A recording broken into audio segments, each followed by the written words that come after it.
अब जनाब बैरिस्टर असदुद्दीन अवीज़ साहब आपसे मुखातिब करेंगे। नारे तकबीर।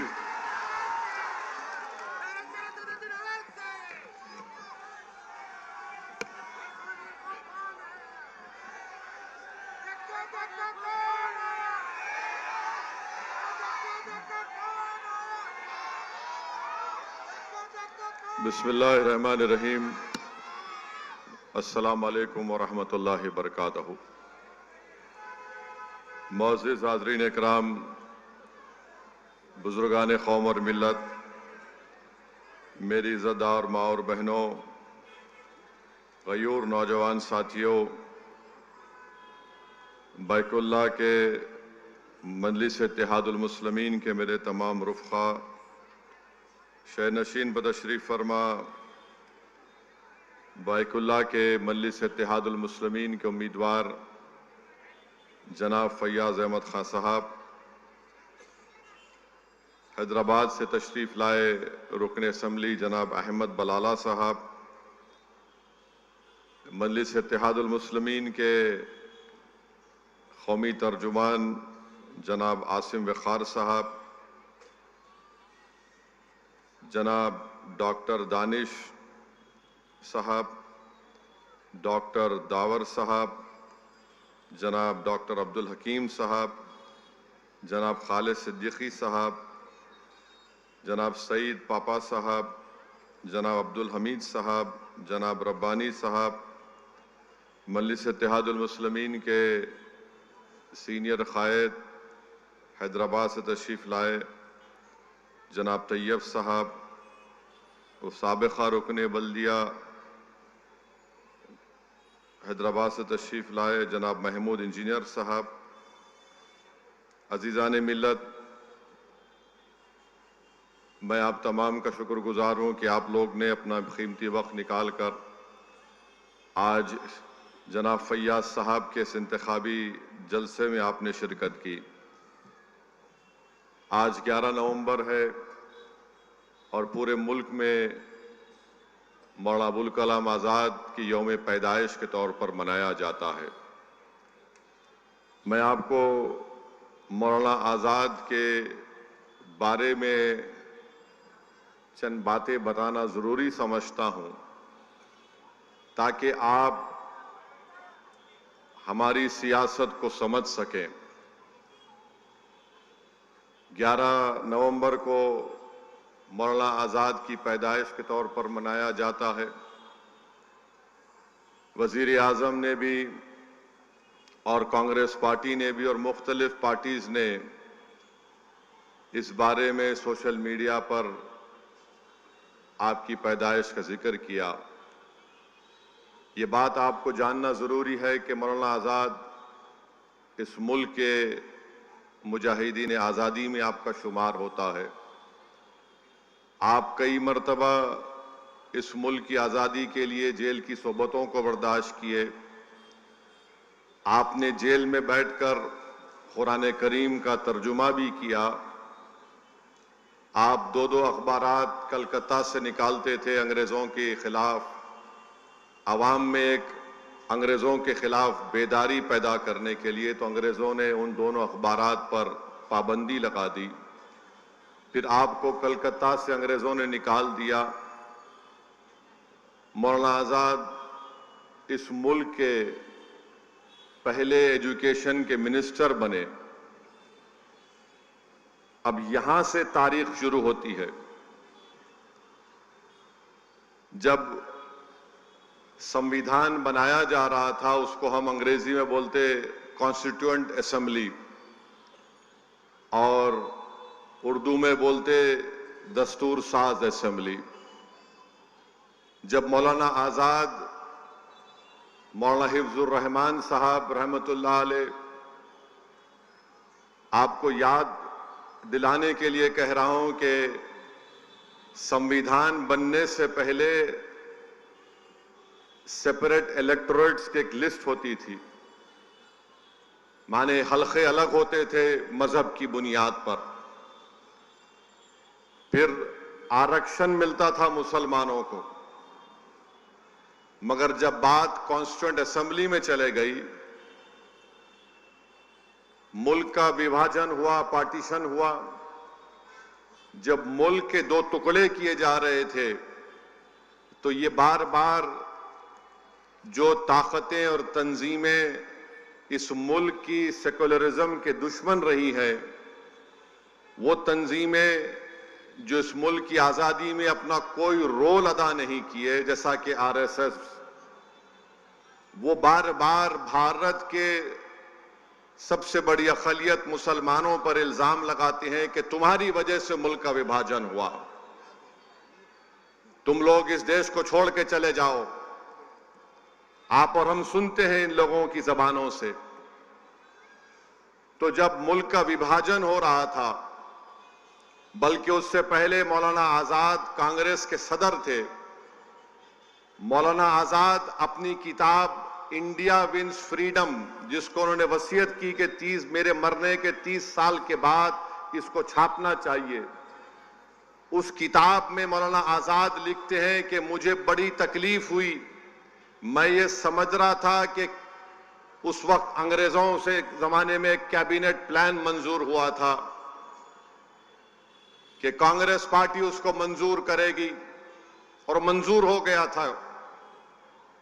जब नेहरू कांग्रेस के सदर बने, पहले तो मौलाना आजाद को जब उन्होंने एक बयान दिया था इस बारे में, तो उनको मजबूर कर कर कांग्रेस की सदारत से हटाया गया। और फिर उसके बाद मैं आपको तारीख का हवाला देकर कह रहा हूं कि महात्मा गांधी ने नेहरू को खत लिखकर कहा कि अब अगर किसी मुसलमान को सदर बनाना है तो ऐसे आदमी को बनाओ जो हमारी बात को सुनता है। मौलाना आजाद नेहरू के उस बयान पर नाराज हुए कि कैबिनेट प्लान को नेहरू ने कहा कि नहीं, मैं नहीं मानता इसको। मौलाना आजाद ने कहा कि कांग्रेस की वर्किंग कमेटी को बुलाओ। जब वर्किंग कमेटी में ये बात मौलाना आजाद ने कही कि तुम ये बात कैसे कह सकते हो, ये तो पार्टी का फैसला था, तो जवाहरलाल नेहरू ने कहा कि देखो ये बड़ी एम्बैरेसिंग बात हो जाएगी, शर्मिंदगी की बात हो जाएगी कि एक पार्टी के सदर की बात को तुम लोग रद्द कर रहे हो।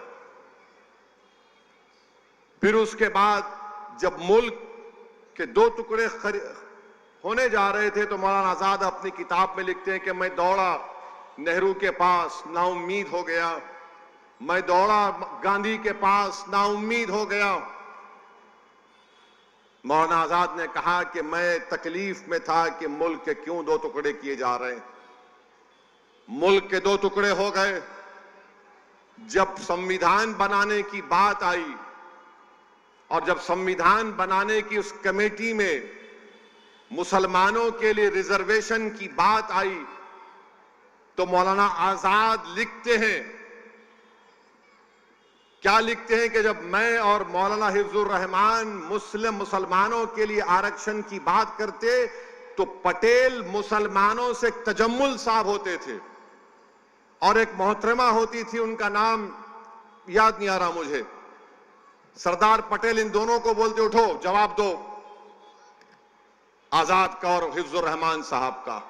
और वो लोग खड़े होकर क्या बोलते, आजाद देश के हित में बात करो, देश के हित में नहीं है कि मुसलमानों को रिजर्वेशन मिले। आजाद बोलते थे कि कम से कम रिजर्वेशन दे दो। तो आजाद की बात नहीं सुनी गई मौलाना आजाद की, और मौलाना आजाद ने तारीखी जुमला कहा था कि ये कॉन्स्टिट्यूएंट असेंबली मेरे लिए एक नया कैद खाना बन गई, मेरे लिए एक नया कैद खाना बन गई, क्योंकि वो अंग्रेजों के जमाने में कई मर्तबा जेल में थे। ये आरएसएस संघी के लोग जेल नहीं गए थे। मौलाना आजाद जेल में रहते थे 10-10 महीने, 11-11 महीने, 9-9 महीने, एक नहीं सैकड़ों मर्तबा जेल को गए। वो शख्स को ये कहा गया, तजम्मुल को उठाया गया, कोई मोहतरमा को उठाया गया, उन्होंने कहा नहीं नहीं नहीं। आज क्या होता है, आज अगर कोई मुसलमानों के लिए संविधान के दायरे में कोई बात करता है, तो जिस तरह वहां पर तजम्मुल को उठाया गया था, ऐसे कई लोगों को उठाया जाता है। ये भड़काऊ भाषण दे रहा है, इसकी बात का यकीन मत करो। फिर मौलाना आजाद एजुकेशन के मिनिस्टर बन गए। तो एजुकेशन के मिनिस्टर जब वो बन गए, रिजर्वेशन की एक कमेटी थी, उसमें उस वक्त के नाम निहाद मुसलमानों को कमेटी का मेंबर बना दिया गया। और जब आरक्षण की बात आई तो कोई भी मुसलमान उस कमेटी में मुंह नहीं खोला, कोई मुंह नहीं खोला। ये मैं कहां से कह रहा हूं, के.एम. मुंशी के कागजात पढ़ेंगे तो आपको मालूम हो जाएगा। मौलाना आजाद 1 साल तक पार्लियामेंट में तकरीर ही नहीं किए, 1 साल तक तकरीर ही नहीं किए मौलाना आजाद पार्लियामेंट में। एजुकेशन मिनिस्टर थे। मेरे अजीज दोस्तों और बुजुर्गों, यही मुंबई की एक तारीखी शख्सियत जो आज नहीं है हमारे दरमियान में, जिनको मैं बहुत चाहता था, बहुत करीब था उनसे मैं, अब्दुल गफूर नूरानी साहब से, अल्लाह उनकी मग़फ़िरत करे। अब्दुल गफूर नूरानी साहब ने एक आर्टिकल लिखा था फ्रंटलाइन मैगजीन में, जिसका खत उन्होंने छापा था कि सरदार पटेल ने गांधी को खत लिखकर कहा कि अब भारत की नई मिनिस्ट्री बन रही है, उसमें आजाद को मिनिस्टर ना बनाया जाए। मेरे भाई, ये जो तकालीफ हम आज उठा रहे हैं ना, biggest minority of the country हम है, जरूर हैं। हमने इस मुल्क की आजादी की लड़ाई 1810-20 में शुरू की, जब ये संघ परिवार के लट लेकर फिराने वाले नहीं थे। हमारे उलमाओं ने शुरू की थी, अपनी जानों को कुर्बान कर दिया। वो मौलाना आजाद के बारे में यह कहा गया कि इनको मंत्री नहीं बनाना चाहिए। आप सोचिए, ये मैं इसलिए बता रहा हूं कि लोग मजलिस को गाली देते हैं, असदुद्दीन ओवैसी पर इल्जाम लगाते। एक एक बात सच कह रहा हूं, अगर कोई इनकार करेगा तो वक्त बताओ, मैं आता हूं डॉक्यूमेंट्स लेके, तुम सामने नहीं बैठ पाओगे। मुझे गुस्सा इसलिए आता है, मुझे तकलीफ इसलिए होती है, मेरी जबान को लोग बोलते हैं बड़ा कड़वा बोलता, अरे कड़वा नहीं, सच्चाई को बयान कर रहा हूं। आज सब बोल रहे मौलाना आजाद ऐसे थे, मौलाना आजाद वैसे थे। मौलाना आजाद ने को कहा गया कि आप जाकर रामपुर में इलेक्शन लड़ो। मौलाना आजाद ने कहा मैं नहीं लड़ूंगा रामपुर में जाकर। तो लोगों ने कहा जाइए आप। उन्होंने कहा क्यों? वहां ज्यादा मुसलमान हैं, आप जीत जाएंगे। ये पहला इलेक्शन पार्लियामेंट का, हम 2024 में, यही हाल है नहीं? ये बताओ मेरे को आप, यही हाल है, कुछ नहीं बदला। जहां पर मुस्लिम अकलियत की एम्पावरमेंट की बात आएगी, और उस जमाने के जो हमारे बड़े बड़े लोग थे, अल्लाह उनको उनकी मग़फ़िरत करे, वो लोग क्या बोलते थे? नहीं नहीं, छोड़ो, सियासत छोड़ो, लीडरशिप की बात मत करो, हमारी तहजीब की हिफाजत होना चाहिए। आज मैं आपसे कह रहा हूं, तुम्हारी तहजीब की हिफाजत, तुम्हारे इबादत गाहों की हिफाजत, तुम्हारी शनाख्त की हिफाजत, तुम जिस तरह जिंदगी गुजारना चाह रहे हो उसकी हिफाजत, तुम्हारे औलाद का मुस्तकबिल, इसका ताल्लुक सियासी ताकत से है, सियासी नुमाइंदगी से है। अगर तुम्हारे पास सियासी ताकत नहीं होगी, तुम्हारे पास तुम्हारा कोई सियासी नुमाइंदा नहीं रहेगा, ना तुम्हारी तहजीब बचेगी, ना तुम्हारी इबादत गाहें बचेंगी, ना तुम्हारी शनाख्त बचेगी। ये उस वक्त की बात कर रहा हूं मैं आपको, 1947 की बात कर रहा हूं। मौलाना आजाद क्या लेकर गए इस दुनिया से? बताओ, जो लोग आज मुझे गाली देते, ये बात सच है या नहीं है? बताओ मेरे अजीज दोस्तों और बुजुर्गों। लोग बोलते नहीं नहीं, मुस्लिम अकलियत अगर पॉलिटिकल लीडरशिप को बनाएगी तो देश के हित में नहीं है। अरे जालिमों, देश के हित में है मुस्लिम लीडरशिप। हर समुदाय का लीडरशिप होगा, मराठाओं का होगा, दंगरों का होगा, सब समाज का होगा, मराठाओं का होगा। मगर जब मुस्लिम एम्पावरमेंट की बात आ गई, नहीं नहीं नहीं नहीं, ये ठीक नहीं है। क्यों ठीक नहीं है? क्योंकि तुम हमेशा सरेंडर कर जाओ, सरेंडर कर जाओ, सबमिशन जो बोलते हैं अंग्रेजी में। मेरे भाई, सरेंडर और सबमिशन से काम नहीं होता, आपको एक एजेंसी की जरूरत है, और वो एजेंसी का रूप आज मजलिस इत्तेहादुल मुस्लिमीन निभा रही है पूरे भारत की जमहूरियत में। इसीलिए नफरत करते हैं, इसीलिए पसंद नहीं करते। अरे वो आजाद के बारे में तुमने क्या किया? जिसको नेहरू बोलते थे ये हमारे अमीर कारवान है, और उसी अमीर कारवान को कांग्रेस की सदारत से हटा दिए। अमीर कारवान बोलते थे जवाहरलाल नेहरू। उस जमाने में किसी की हिम्मत नहीं थी, मगर आजाद से ये कर दिए। अब मोदी का जमाना है, ये वो वजीर आजम है, और भी ऐसे दुम छल्ले हैं जो बोलते नहीं नहीं ऐसा नहीं, ऐसा हो जाएगा, फिक्र की कोई बात नहीं। याद रखो, जो 70 साल पहले गलती हमारे बुजुर्गों ने की थी, अगर वो सियासी लीडरशिप को बना देते तो आज हमको आरक्षण भी मिलता, आज हमारी सियासी क़यादत भी होती, हम जेलों में नहीं बाहर होते। आज हमारे नौजवान जेलों में सड़ रहे हैं, कोई पूछने वाला नहीं है। मेरे अजीज दोस्तों और बुजुर्गों, ये पैगाम मैं आपको आज देना चाह रहा था, मौलाना आजाद की यौम पैदाइश को सामने रखकर। मौलाना आजाद की बहुत सी बातें हैं, जब किसी और वक्त में इंशाअल्लाह बोलूंगा मैं, मगर इतना तो बोलूंगा कि सियासी लीडरशिप को बनाओ। मौलाना आजाद को लोग मजबूर कर दिए थे। सरजमीन दक्कन पर पुलिस एक्शन हुआ। पंडित सुंदर लाल की रिपोर्ट है, नेहरू लाइब्रेरी में जाकर पढ़िए। सुंदर लाल ने लिखा कि हैदराबाद में जो पुलिस एक्शन हुआ तो 40,000 से ज्यादा लोगों का कत्लेआम हुआ, और यही कांग्रेस पार्टी ने मौलाना आजाद को मजबूर कर दिया बोलने के लिए, हां ये तो एक्शन का रिएक्शन है। आपको मालूम, कभी आपने पढ़ा कि 1950 और 60 के दहे में 8 लाख बंगाली मुसलमानों को भारत से निकालकर फेंक दिया गया था?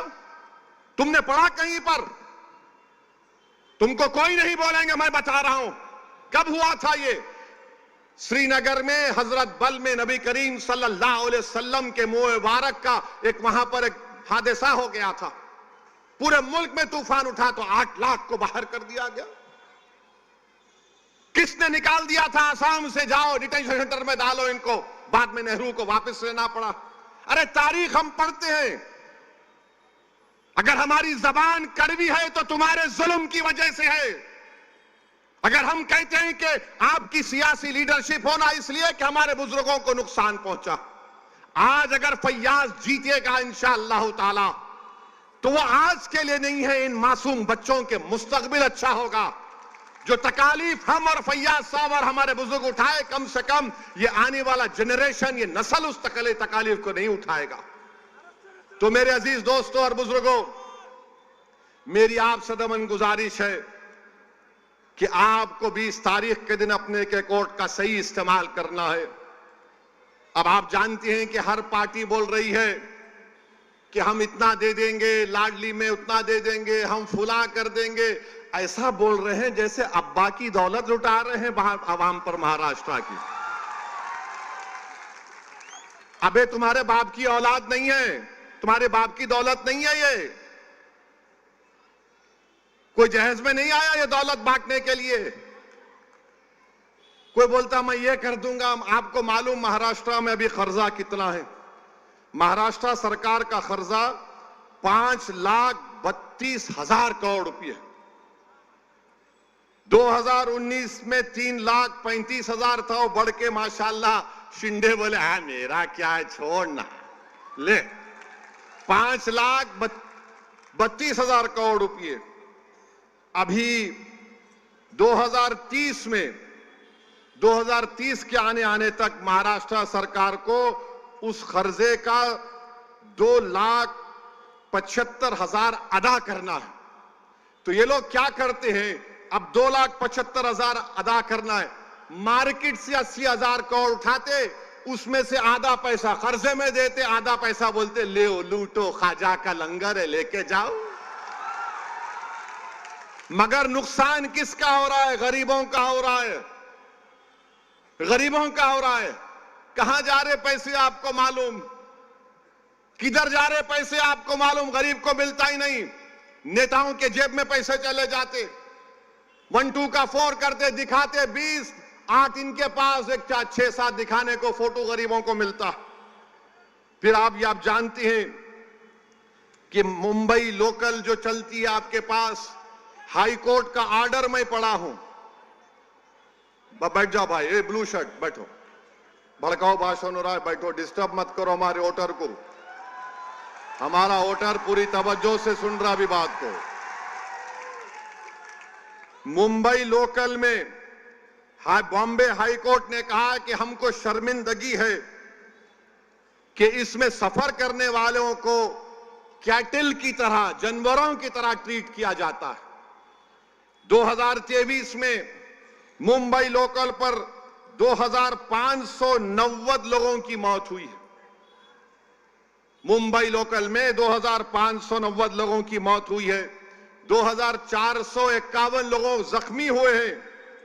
ये डबल इंजन की सरकार कैसे है कि 2590 मर गए शिंदे, 2590 लोग मर गए फडणवीस, तुम्हारा डबल इंजन और 2500 लोग मर रहे हैं। तुम क्या मारने के लिए इंजन हो या बचाने के लिए, हमको बताओ। फिर आप देखिए, आपके मुंबई की बस बेस्ट सर्विस है, 35 लाख गरीब लोग बेस्ट सर्विस को इस्तेमाल करते हैं, 1000 बसेस हैं। ये डबल इंजन क्या करना चाह रहे हैं कि आइंदा साल तक, आज बेस्ट के पास 1000 बसेस हैं जो गरीब इस्तेमाल करता है, 2025 तक शिंदे और फडणवीस बोल रहे हैं जरूरत ही नहीं है, खाली 220 बस रखेंगे। किसका नुकसान होगा इसमें? उस बस में कितना देर इंतजार करना पड़ता गरीबों को बस आने के लिए। ये आपके बुनियादी मसले मसाइल हैं। ये प्राइवेटाइज करना चाह रहे हैं बेस्ट सर्विस को। तो मेरे अजीज दोस्तों और बुजुर्गों, ये मुद्दे हैं। अगर दोबारा ये सरकारें आएंगी, याद रखिए मुंबई में कोई जमीन खाली नहीं रहेगी। बोलेंगे ये तू ले ले, ये तू ले ले, तू माल बना ले, तू ये बना ले। माल के नाम पर माल जमा कर रहे हैं। और याद रखिए, मुझे तो खौफ है इतनी बड़ी जमीन खाली कैसे है। यहां पर आकर देख लिए होंगे, क्योंकि मोदी ये बोलते हैं कि मैं घर से ड्रोन भिजाकर देखता हूं हर चीज को। तो जाहिर है मोदी ड्रोन में देखे होंगे, वो दारुल फैज, इतनी बिल्डिंगें, इतनी जमीन खाली है, मेरे दोस्त को मिलना चाहिए। आज जो बड़ी बड़ी बातें करते हैं बीजेपी शिंदे वाले, अरे 1,80,000 करोड़ के 2 प्रोजेक्ट गुजरात चले गए, फॉक्सकॉन का और टाटा एयरबस का। इन लोगों को शर्म नहीं आती कि यहां पर महाराष्ट्र में आएंगे। महाराष्ट्र अगर ताकतवर रहेगा, मुंबई भारत का फाइनेंशियल कैपिटल है, अगर वो ताकतवर रहेगा तो देश ताकतवर रहेगा। मगर बीजेपी के लोग बोलते नहीं नहीं नहीं, यहां से जो भी है निकालो, बाहर लेकर जाओ। और कर क्या रहे हैं? चोरी कर रहे हैं। ये मेरा एमएलए, ये तेरा एमएलए। ऐसा लग रहा है कि एमएलएओं का हर्राज हो रहा है महाराष्ट्र में, कि बोल तेरी कितनी कीमत है, उन्हें बोलता मेरी कीमत है, आजा ले ले आजा। फिर वोट डालने वालों की अहमियत क्या रही बताओ आप। आपने पिछले बार मंजलिस के, मैं बाइकुल्ला के वोटर से मुखातिब हूं, अभी आपने एमआईएम को वोट नहीं दिया, आपने किसी और को अपना वोट दिया। हम आप उस फैसले को मानते हैं, मगर जिस पार्टी को आपने वोट दिया वो दूसरी पार्टी में जाकर बैठ गए, तो बताओ तुम्हारा वोट की अहमियत क्या रही फिर? और क्या गारंटी है कभी कोई आ रहा है तो दूसरी पार्टी ना जम कर ले? ये तो ऐसा हो गया कि सुबह में एक रंग का शर्ट पहनेंगे, शाम में दूसरे रंग का पैंट पहन के निकलेंगे घर से अपने। तो मेरी आप सदैवन गुजारिश है कि मेरी इन बातों पर आप गौर करिए। यहां से आपको अपने नुमाइंदों को कामयाब करना है। और जब बात नुमाइंदों की आती है, मैं बड़ी तकलीफ के आप लोगों के सामने अर्ज कर रहा हूं। बुरा मत मानिए, सच्चाई को बयान कर रहा हूं, मुझे माफ कर दीजिए।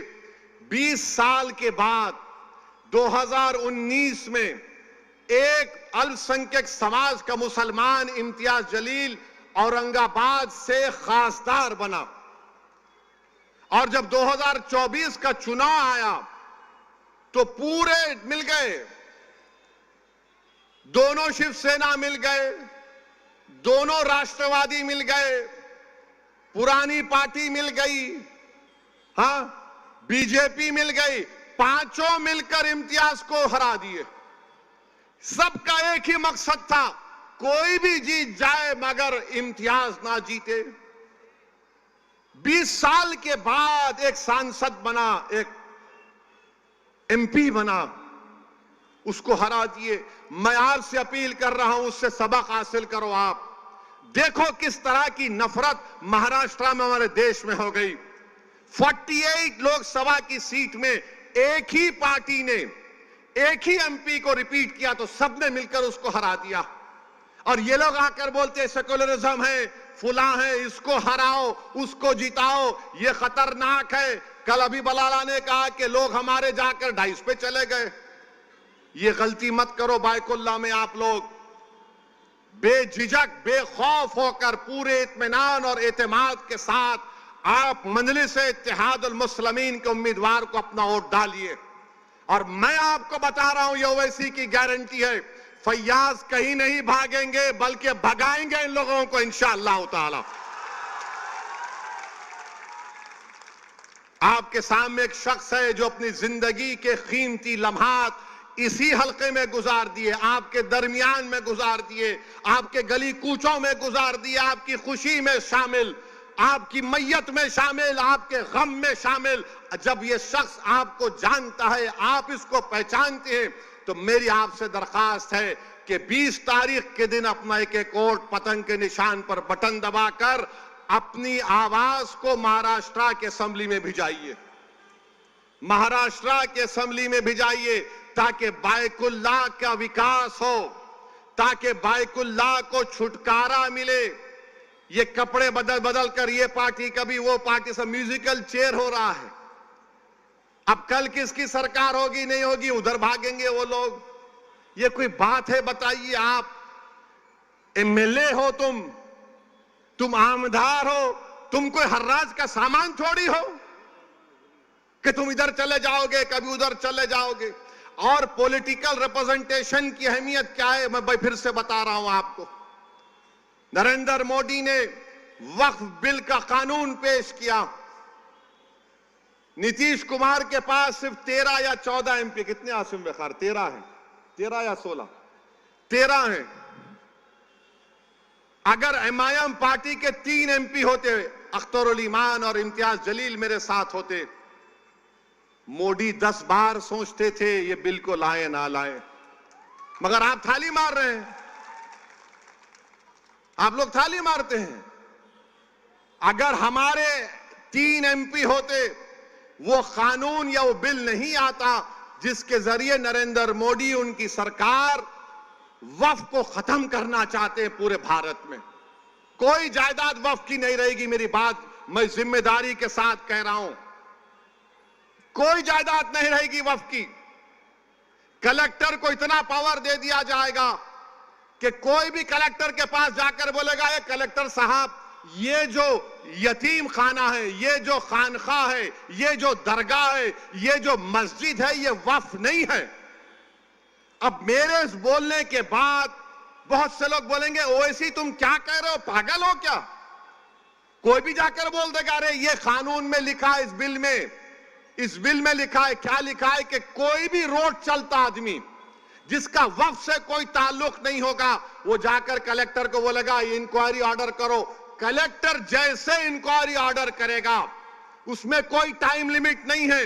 जब कलेक्टर इंक्वायरी लिखेगा, इंक्वायरी कंप्लीट होने तक वो प्रॉपर्टी वक्फ की नहीं रहेगी। आप तो चले गई प्रॉपर्टी आपके हाथ से, दरगाह आपके हाथ से निकल गई, खानकाह आपके हाथ से निकल गई, मस्जिदें आपके हाथ से निकल जाएंगी, कब्रिस्तान आपके हाथ से निकल जाएगा। इस तरह का गंदा बिल इस भारत की पार्लियामेंट में मोदी ने पेश किया। और आपको मालूम, वक्फ बाय यूजर, उसका मतलब यह है कि अगर कोई बरसों से किसी चीज को इस्तेमाल कर रहा है तो वक्फ बाय यूजर है। और यही प्रोविजन हिंदू धर्म में भी है। हिंदू धर्म की लॉ की मशहूर किताब बीके मुखर्जी, उसमें लिखते हैं बाय यूसेज ये मंदिर की बन जाती है। ओडिशा के एंडोमेंट में, आंध्रा, तेलंगाना के, तमिलनाडु के एंडोमेंट में यह वक्फ बाय यूजर का कॉन्सेप्ट है। मगर मोदी बोल रहे नहीं रहेगा। उसका नुकसान क्या होगा? मोदी बोल रहे हैं डॉक्यूमेंट लेकर आओ। अगर आपके इलाके में 200 साल पुरानी मस्जिद है, कहां डॉक्यूमेंट मिलेगा? कहां डॉक्यूमेंट मिलेगा?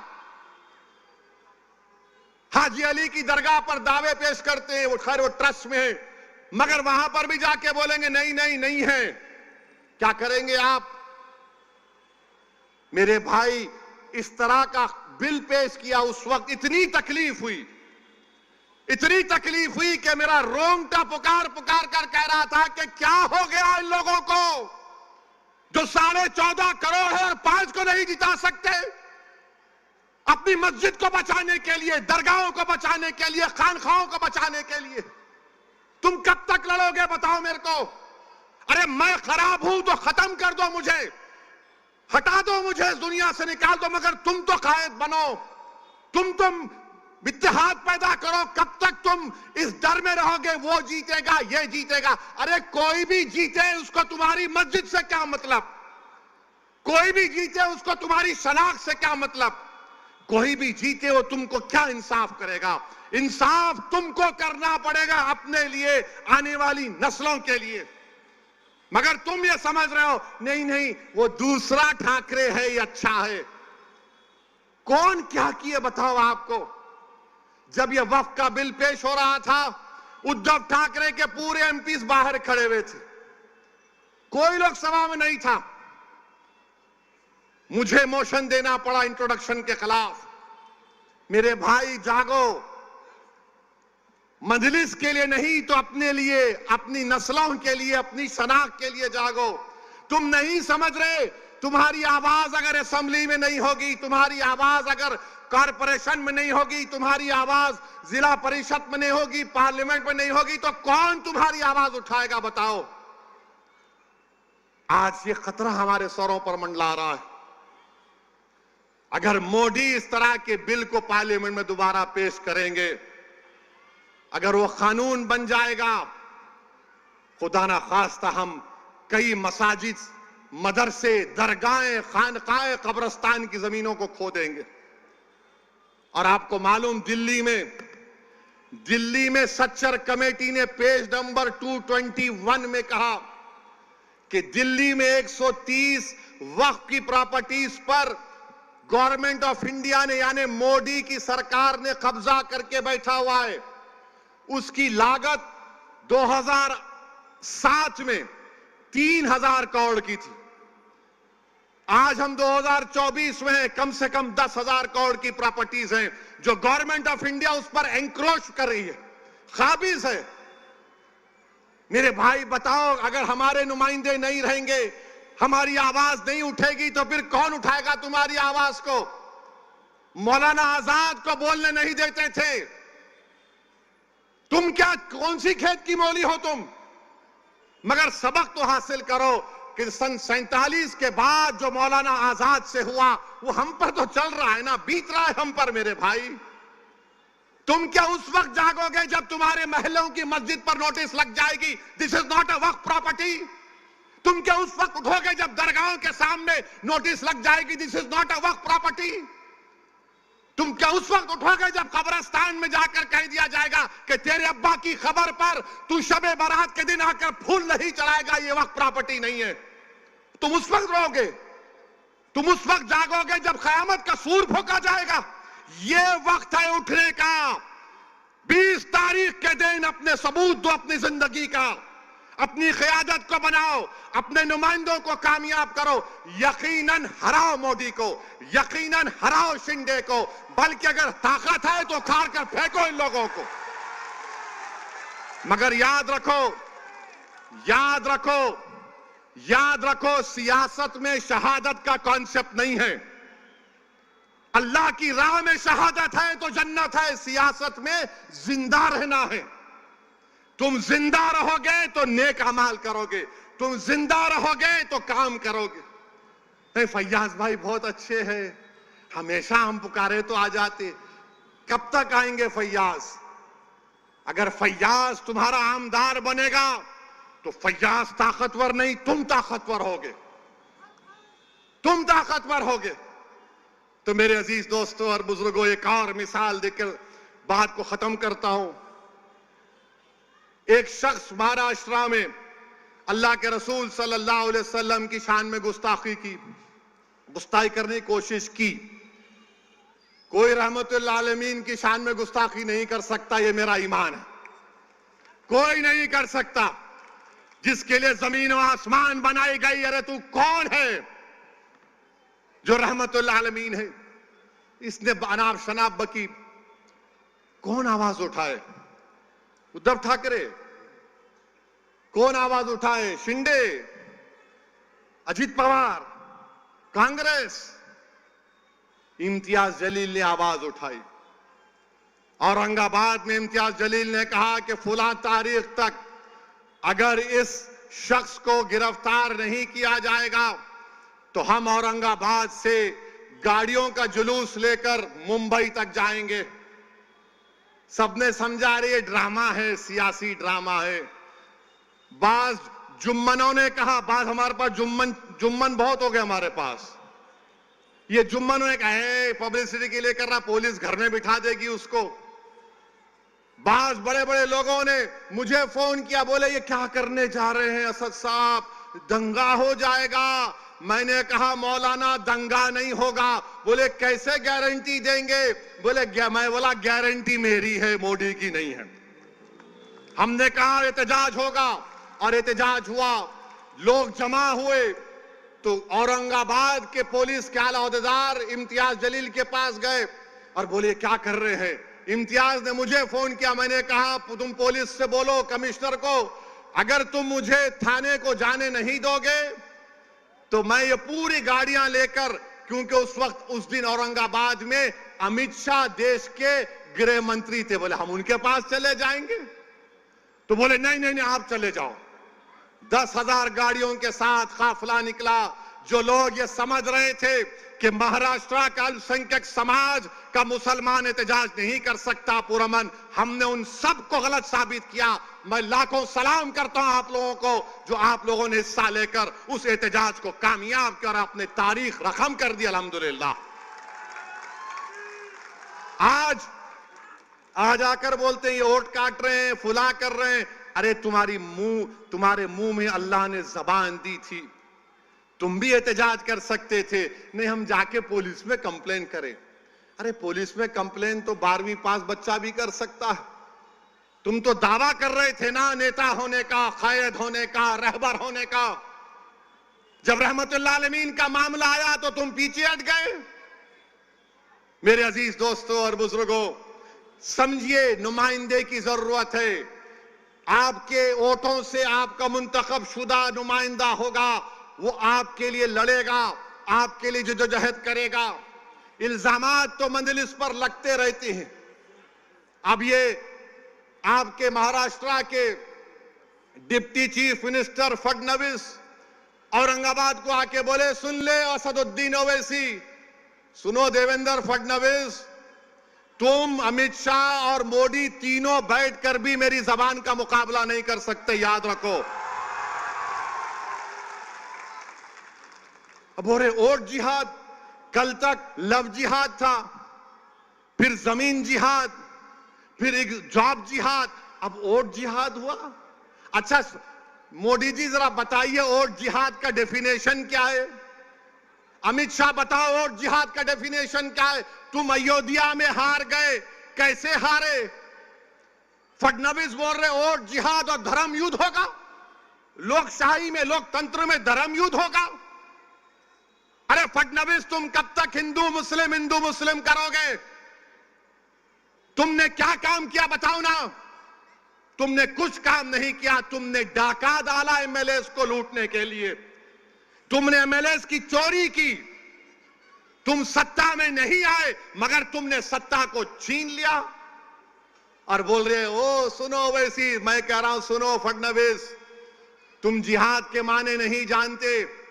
बोलते मालेगांव सेंट्रल में हम धूलिया की सीट मालेगांव सेंट्रल की वजह से हारे। अरे फडणवीस तुम तो 1819 में भी हारे थे, 1918 में भी हारे थे। मालेगांव के किले में जब तीसरी जंग हुई मुसलमानों, मराठा और अंग्रेजों की, तो मराठाओं की फौज में मुसलमान थे जिन्होंने अंग्रेजों से मुकाबला किया। उन्होंने अपनी जानों को कुर्बान कर दिया। बल्कि उनके नाम आपके सामने कहना चाहूंगा ताकि नौजवानों को मालूम हो जाए कि उनके नाम क्या थे। उनके नाम में फडणवीस नहीं था, बाय द वे।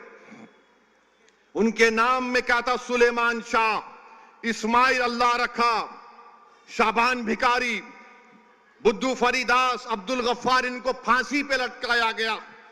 अब्दुल्ला खलीफा और मोहम्मद अनवर को जेल में अंग्रेजों ने मार मार कर कत्ल कर दिया। फडणवीस सुनो, तुम ये समझते हो कि कोई तुम्हारे पैर के पास बैठ के बोलेगा आप सरकार है? अरे कोई सरकार नहीं है। बाबा साहेब अंबेडकर के संविधान ने फडणवीस को ओवैसी को बराबर कर दिया। कोई बड़ा छोटा नहीं है। बल्कि सुनो फडणवीस, मैं तुम्हारे से बड़ा हूं हर एतबार से, अल्हम्दुलिल्लाह। लव जिहाद। अच्छा फिर क्या बोल रहे प्रधानमंत्री? क्या बोल रहे हैं? नई बात करे, एक है तो सेफ हैं। मोदी जी कितना फेंकेंगे आप? पार्लियामेंट इलेक्शन में आपने कहा कि हिंदू बहनों के गलों से मंगलसूत्र निकालकर मुसलमानों को दे दिया जाएगा, हिंदू भाइयों की भैंसों को लूटकर मुसलमानों को दे दिया जाएगा, मुस्लिम औरतें ज्यादा बच्चे पैदा कर रही हैं। मोदी जी, आपके वालिद साहब ने भी बहुत बच्चे पैदा किए थे, गलत किया था क्या? अमित शाह के कितने भाई बहन बताओ हमको? आप हमारी मां और बहनों पर इल्जाम लगा रहे। अब मोदी जी बोल रहे एक है तो सेफ है। अमित शाह इसको बढ़ाकर बोल रहे अब वक्फ की प्रॉपर्टीज डिक्लेयर कर दी जाएगी। अमित शाह, मोदी, फडणवीस, मैं मुंबई में खड़े होकर बोल रहा हूं, वो जो दुनिया का दौलतमंद अमीर आदमी है जिसके बेटे की शादी में मोदी जी आप मुस्कुराते हुए गए थे, वो यतीम खाने पर बनाई गई है मुसलमानों के। लो यतीम खाने की जमीन वापस लो। अमित शाह, फडणवीस, तुम नहीं लोगे क्योंकि तुम दौलतमंदों के घर में जाते हो शादी के लिए। तुम गरीब की बस्तियों से, गुर्बत से तुम्हारा कोई ताल्लुक नहीं। यतीम खाने की जमीन पर 21 करोड़ में बिल्डिंग बनाई गई। सुप्रीम कोर्ट में फैसला है, अभी केस चल रहा है। मेरे भाई, मोदी जी बोल रहे एक है तो सेफ है। 10 साल से सेफ नहीं थे हम लोग। मैंने उसका जवाब दिया कि अखंड है तो सेफ है, अखंड है तो सेफ है। हम अनेक हैं तो अखंड है। हमारी डाइवर्सिटी इतनी है इस मुल्क की। मगर खैर, बहरहाल बहुत सी बातें इंशाअल्लाह ताला। मेरी आपसे एक ही गुजारिश है कि 20 तारीख के दिन, जहां तक मेरी आवाज अल्लाह पहुंचा रहा है, मेरी आपसे अपील है कि 20 तारीख के दिन एक एक वोट को इस्तेमाल करिए पतंग के निशान पर। अब आप मखरूज नहीं है। आपने अरविंद सावंत को वोट दिया नहीं दिया? दिया, आपने वोट दिया अरविंद सावंत को? हाथ उठाओ, कितनों ने दिया? कम दिए। अरविंद सावंत को पार्लियामेंट में इलेक्शन में प्यारे। अब आप कितने लोग देंगे फैयाज साहब को वोट बताओ? मां भी हाथ उठना, जरा दर्द हो रहा क्या हाथ में? हाँ, अब ये बाहर जाकर, हाँ बाहर से भी हाथ उठ गया माशाअल्लाह। मगर बाहर जाकर भूल नहीं जाना, नहीं 15 तारीख से ये इबलीस के एजेंट आएंगे। फैयाज जीत गया तो गवर्नमेंट बनाता क्या? फैयाज मिनिस्टर बनता क्या? अरे भाई, तुम फैयाज को जिताओ, इंशाअल्लाह ताला यहां पर जो सरकार बनाएगा वो इस ग्राउंड में आकर फैयाज को बोलेगा चल फैयाज मेरे साथ। ये काम आप कर सकते हैं तो मुत्तहदा अपने अपने वोट का इस्तेमाल करिए। पतंग के निशान पर बटन दबाकर अपनी आवाज को, बेबाक आवाज को महाराष्ट्र विधानसभा में पहुंचाइए। शुक्रिया बहुत बहुत। अस्सलाम वालेकुम व रहमतुल्लाहि व बरकातहू।